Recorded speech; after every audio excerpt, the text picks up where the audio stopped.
Well, you just heard from the White House through Jared Bernstein, the chief economist for Vice President Biden. But let's get some alternate views on whether today's jobs data really mean an economic recovery is just around the corner. And have we got a panel for you? We have Chris Vivaris. He is chief economist at Microeconomic Advisors and also the president of the National Association for Business Economics. Al Ingrisani.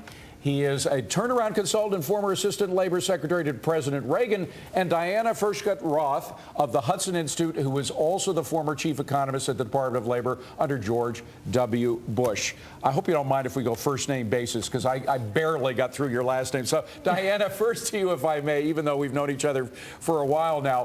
What do you think of these job figures? Does that indicate a significant turnaround, as a lot of economists think? Well, it certainly indicates that the recession is slowing down, that the pace of losses is slowing down.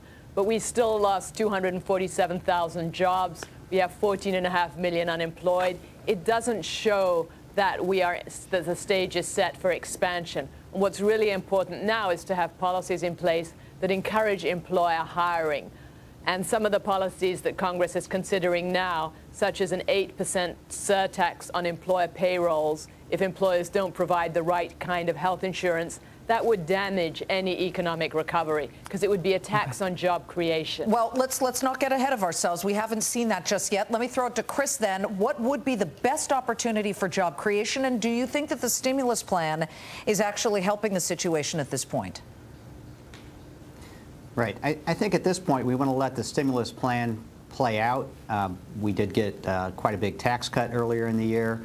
The infrastructure spending is rolling out, just really starting to gear up. We did get some probably in the second quarter that aided growth.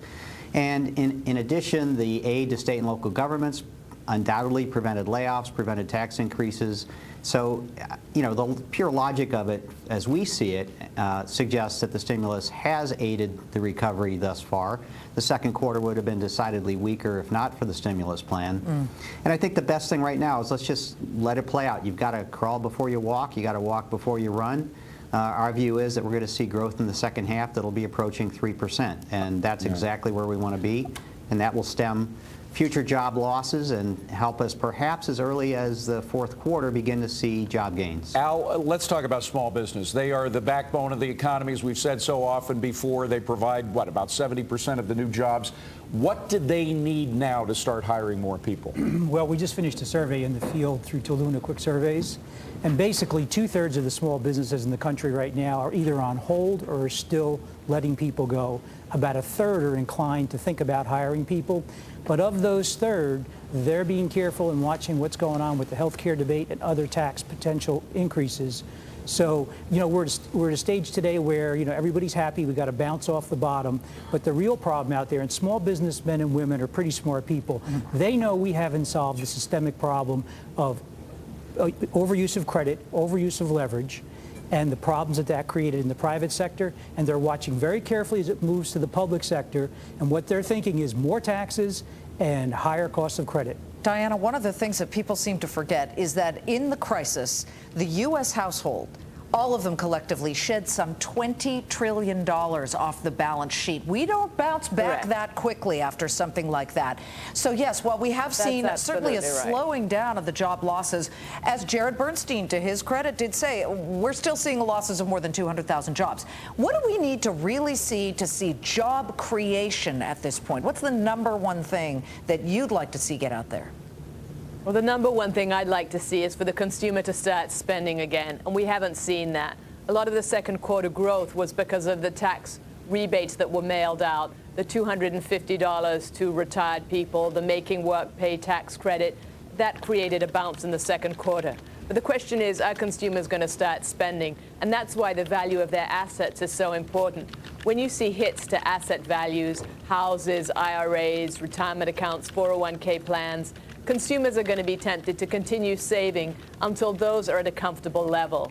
And we don't know when the consumer is going to stop spending, saving. Saving has gone up in recent months. When that saving slows down and the consumer is comfortable enough to spend, that's when I will feel comfortable about the economic recovery.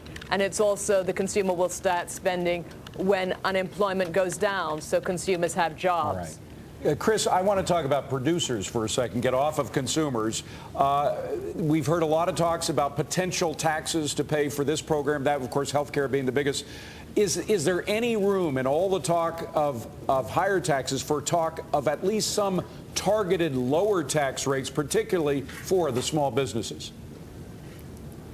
Well, you know, we did have investment tax credits, tax breaks as part of the American Recovery and Reinvestment Act. So we have seen that already, and undoubtedly that as that plays out, as firms gain confidence about the durability of any startup in the economy, starting recovery in the economy, that it will encourage investment. I think it's always the case that we want to keep taxes as low as possible, but by the same token, we know that deficit spending, if it's out of control at a time that the economy is trying to recover, can be harmful. So it's a delicate balance. We have to pay for what we spend, and we have to control spending and keep taxes low. Of course, you all can't smart things. have it both ways. You can't cut taxes and expect as well to have the deficit not necessarily rise in the near term. Al Angrisani, do you feel better about the economy after a job report like this, even though we're still seeing the losses? No, I don't. And I'll tell you why. As a turnaround expert, I look at the systemic resolution of problems before you can declare victory. We have not solved the systemic problem that's out there right now. We're growing an economy still on debt. It's government debt. We need to start growing an economy on savings and investment. When I see that happening and the government deleveraging, then I'll start to. By the way, ironically, you worked for Reagan. Jared Bernstein was saying much the same. I mean, his numbers and your numbers, you want to reach the same goal. You have different means for getting there. It's the only correct answer. Yeah. Great to have all of you. Diana, Chris, Al, it's a good panel and smart thoughts. We appreciate it. Thank you. Thank you very much.